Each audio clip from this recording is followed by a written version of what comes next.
Good morning everyone. तो आज आप लोग सभी जो भी ऑब्जेक्टिव सवाल जो ड्राइंग में आता है उसकी हम चर्चा करेंगे। तो जो भी आपको मैकेनिकल ट्रेड जैसे फिटर हो गया, टर्नर हो गया, मशीनिस्ट हो गया, एमएम भी हो गया और सारे जो भी मैकेनिकल ट्रेड में आते हैं आईटीआई में ग्रुप, वो सारे ट्रेड का एक ही सवाल रहता है। तो इस तरह से ड्राइंग में जो सवाल आएगा ऑब्जेक्टिव, उसके हम जो है विशेष जो है चर्चा कर रहे हैं। तो उसमें आप देखिएगा कि ये जो नया सिलेबस है उसमें 6 सवाल आएंगे ड्राइंग का, वो जानना बहुत ज़रूरत है और उसे बनाना भी अति आवश्यक है। तो इस तरह से हम शुरू करते हैं। ये देखिए सवाल नंबर 1 कह रहा है, आधार नाप से जॉब को जितना कम बनाने की छूट दी जाती है उसे क्या कहते हैं? तो उसको निम्न लिमिट कहते हैं। जब भी आधार माप में जॉब को जितना कम बनाने की छूट दी जाती है तो उस व्यवस्था को हम लोग निम्न लिमिट कहते हैं। सवाल नंबर 2 कह रहा है, बेसिक साइज को किस वैकल्पिक नाम से जाना जाता है? तो बेसिक साइज का और दूसरा नाम क्या है? तो थ्योरेटिकल या नॉमिकल साइज नाम है। तो नॉमिनल साइज जो हो गया ये आपको बेसिक साइज का जो है वैकल्पिक रूप है या दूसरा नाम है। सवाल नंबर 3 कह रहा, वह मुख्य रेखा जिस पर छूट वह सीमाएं प्रदान की जाती है। छूट और सीमाएं किस पर प्रदान की जाती है? तो वो जो है जीरो लाइन पर। सबसे जो प्रमुख रेखा है जिस पर छोटा और यह सीमाएं दोनों प्रदान की जाती है वो क्या है? Zero line. सवाल नंबर 4 कह रहा, आधार माप से जॉब को जितना अधिक बनाने की छूट दी जाती है उसे क्या कहते हैं? तो उसका आंसर जो है उच्च लिमिट है।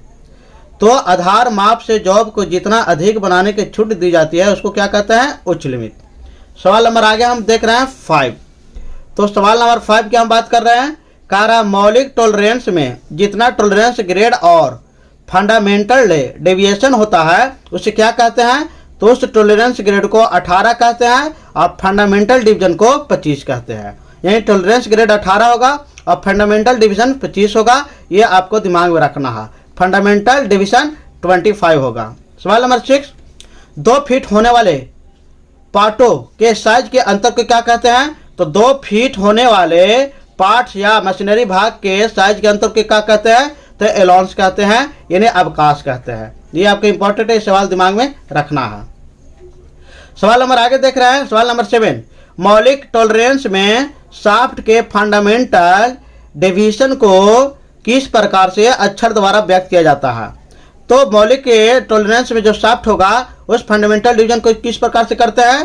तो ये इससे छोटा आकार का करते हैं, ये दिमाग में आपको रखना है। धनात्मक अवकाश के वैकल्पिक नाम क्या है? तो धनात्मक अवकाश जो हो गया उसका वैकल्पिक नाम होगा क्लियरेंस। ये आपको दिमाग में रखना है।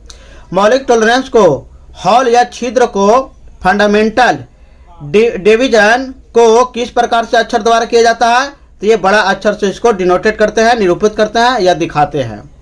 सवाल के न्यूनतम साइज और शाफ्ट के अधिकतम साइज के अंतर को क्या कहते हैं? तो ऋणात्मक एलॉन्स कहते हैं, नेगेटिव एलॉन्स कहते हैं, ऋणात्मक अवकाश कहते हैं। अब सवाल नंबर आगे हम लोग देख रहे हैं कि ये देखिए अब आगे सवाल। तो ये सवाल आगे कह रहा है कि इंटरफिनेस फिट और क्लियरेंस फिट के बीच में जो फिटिंग फिट बीच में जो लिफ्टिंग आती है उसे क्या कहते हैं? तो उसको ट्रांजिशन कहते हैं, ट्रांजिशन फिट। इंटरफिनेस फिट के क्लियरेंस फिट के बीच में जो फिटिंग का बीच का अंतर आएगा वो उसको हम लोग क्या कहेंगे? Transition fit. सवाल नंबर 12, जब शाफ्ट के अंदर को स्वतंत्रता पूर्वक घूमे या किसी प्रकार की कोई रुकावट ना हो तो वह कौन सा फिट है? तो वह हमारा क्लियरेंस फिट है, जिसमें कोई भी अवरोध नहीं हो सकता है। ये अच्छे से दिमाग में रखना, यह भी इंपॉर्टेंट है। दी गई जॉब की माप की अधिकतम सीमा क्या है? यानी 50.00 प्लस 004 है और 50.00 है। तो ये दोनों का ये सवाल जो है ये क्वेश्चन में भी इतना दिया हुआ रहेगा। तो ये दोनों का मान जो होगा आंसर 50.06 होगा। इसके लिए एक से अलग से वीडियो बनाना है, ये बना हुआ है, आप वहां से देखिए तो आपको कैसे हम लोग जो निकालते हैं अधिकतम मान या अधिकतम सीमा उसकी अच्छे से जानकारी दिया हुआ है। सवाल नंबर आगे कह रहा, दी गई जॉब की माप को टॉलरेंस पद्धति पर दी जाती है।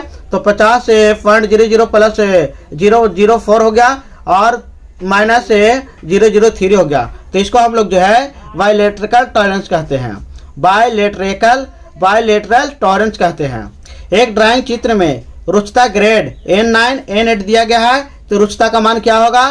तो ये N9 बराबर 6.3 ये जो है माइक्रोन ये M होगा और N8 का हो गया 3.2 माइक्रोन हो गया। इस तरह से पूरा सवाल जो है कंप्लीट हो गया, 16 सवाल यानी 15 सवाल। तो इस तरह से जो 15 सवाल है आपको अच्छे से दिमाग में रखना है। मेरे चैनल को लाइक, सब्सक्राइब, शेयर करें। मेरे चैनल देखने के लिए बहुत बहुत धन्यवाद। Thank you.